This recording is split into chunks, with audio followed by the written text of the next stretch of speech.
Welcome to the Wrap Studio. I'm here with the cast and the writer-director of Plainclothes, which is in competition at the festival. Welcome, welcome. Thank you. Let's just go down the couch, starting down here with say who you are and what you play in the film and your role. Yes, my name is Maria Dizia, and I play Marie, Lucas's mom. I'm Carmen Emmy. I'm the writer-director. Do you want to say something else? No? I'm happy. You're going to go into something then. I'm Russell Tovey. I play Andrew. So Carmen, let's start with the idea of the film, the concept of the film. It takes place in a period of time that's a throwback to the Don't Ask, Don't Tell era, when we had different laws and expectations for around the LGBTQ community. So why did you choose this story and in that period? Yeah, I chose this story because I got the idea in 2016 when I read an article about a sting operation in the city of Long Beach, California, where cops were arresting men in a park bathroom, going undercover and getting them to expose themselves. Around that time, I was coming out and figuring out my sexuality. And then also my brother, who is the closest person to me in the world, was becoming a police officer. And so there was a lot of conversations I had with him about policing and also just about, he was very supportive in my coming out experience. So through all of those conversations, the character of Lucas was born.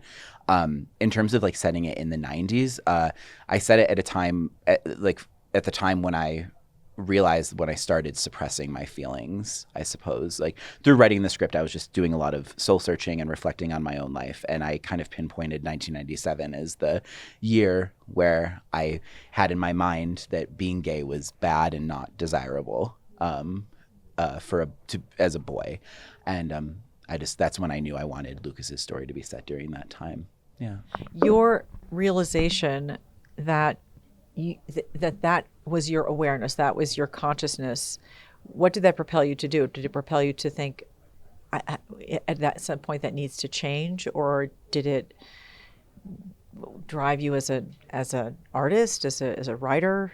Oh yeah, I mean, I was just, it kind of just like poured out of me, like all of these feelings, and it was, I always knew I wanted to write. I always knew I wanted to direct. This is my first screenplay, so I hadn't written something before. So it was just all kind of motivating, I suppose. It was a lot of, like I said, soul searching, a lot of work. But it was all worth it, I suppose. Yeah. So let's talk a little bit about because most people who'll see this haven't seen the film. The basic plot of the film is. Yeah, it's set in the 90s. It's about an undercover police officer whose job is to lure and arrest men who are cruising or hooking up in a public bathroom.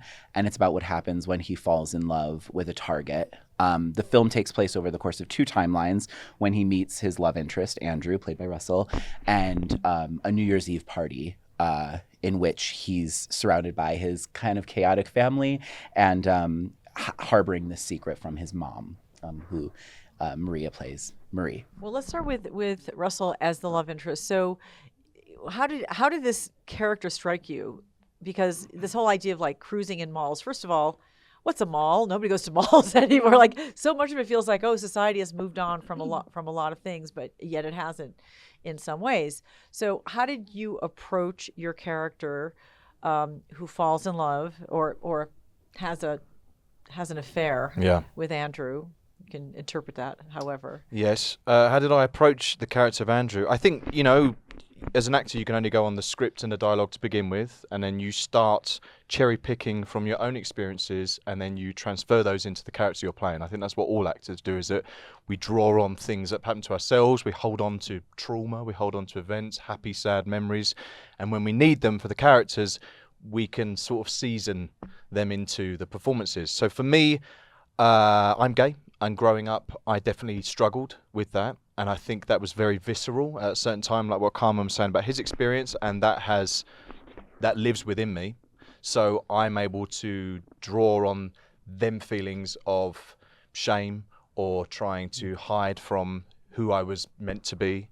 Thank God I don't feel like that now, but I do understand those feelings. And so for this character having to cruise mall bathrooms to find connections was something that I can sort of understand, how there aren't safe spaces.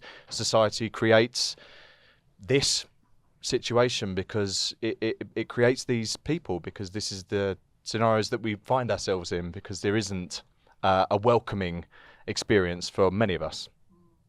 Do you think that that sense of the word you used is it's so striking of shame, Yeah. that has finally fallen away today, and that we have a No. sense of acceptance and normalcy? I won't even finish the question because you No. guys are both shaking No. your heads. Yeah. No, No, okay. because I mean, I don't know if Yeah. we can all speak on this. I Yeah. mean, you're an ally.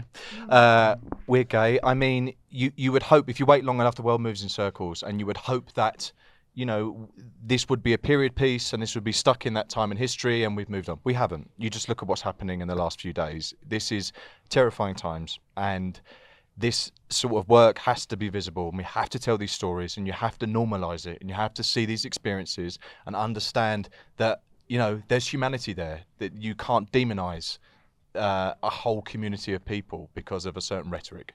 And we have that responsibility. Yeah, and honestly, through this process, I've just had so many conversations with cast, with crew, with people who have seen the film when I show it in Syracuse, where we shot it, and it's my hometown. Grown men who are, you know, who thought that they were straight their whole lives have like opened up to me, like, you know, at times I felt like I might like guys too, but I never felt like I could really do anything about that because I mostly like girls. And it's just like this like this feeling of shame, I just think it hasn't gone away, but I hope that, you know, with telling stories like this, we can at least try to move the needle a little bit. Maria, I'm going to come to you in 1 second, but I do want to go back to something that Russell said and ask you both about it. When the word he uses, terrifying, that we're in terrifying times. Would you say that is the sense among your friends with you, that it is a scary time? I mean, we should be real about this, Oh, right? yeah, certainly my trans friends. Yeah, absolutely. It's just I feel like people still can't fully be who they truly are yet, for sure. Yeah, I find it extremely terrifying. Yes. Yeah. Maria, let's talk about your character. You play Andrew's mom. Yeah, Lucas's Lucas's mom. mom. Yeah. I wish Right. you played my mom. I would have loved that. I would love we to. we only met today because because of the storyline. So we never met. We Yeah. never crossed over on set. Yeah. We've only ever seen each other on screen, and now we've met in real life. Right, exactly. Can you stand each other? Is it okay? It's going fine. It's going fine. It's hard. I don't know. We need more eggs. We're Okay. working through it. Yeah, we need, give us the eggs. Yeah. Yeah, right, exactly.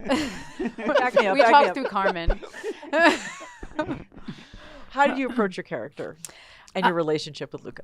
Yeah, well, the relationship with Lucas was so much born out of my relationship and feelings about meeting Tom. You know, there was so much disclosure so fast. I mean, we met and we had a day to rehearse, and we were rehearsing a dance, and it was like really goofy, and so that kind of just like opened us up like really easily, and he was able to tell me about his life and Tom's own relationship to his mother, and so that just meant those were the things that really meant so much to me in preparing for it. You know, it's meeting and just playing off of Tom.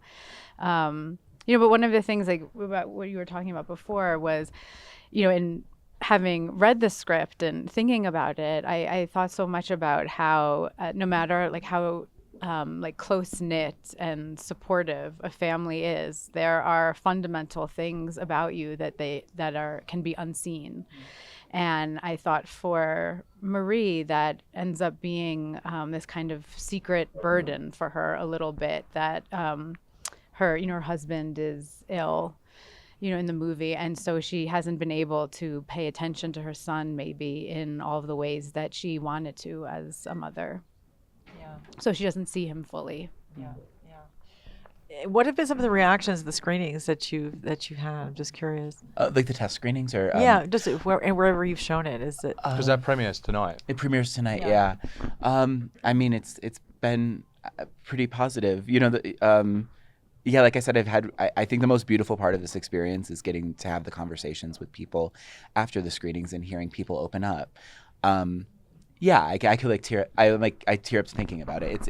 I feel very blessed, honestly. You also had like the directors community really supportive of you. Oh my You gosh. connected to so many like Yeah. industry people who then came on board, and they were so Yes. enamored with it. And you, Yeah, I sent like rough cuts to queer filmmakers for advice. Ira Sachs, Oliver Jimenez. Yeah, and they amazing support. I mean, I met Ira in the Waverly Diner in New York, and it's honestly still like I feel like it's like a movie in my mind. Like it's just like something I'll always remember for the rest of my life. People have been so supportive, especially filmmakers. Yeah, it's been wonderful. Yeah, Congratulations. Thank On you. your film, the first film you've directed, or first film you've written. Both. Well, Yeah. this is a great way to start your career. Yeah. And thank you so much for coming to our Thanks. studio. Thank you. Good Thanks luck for your with time. it.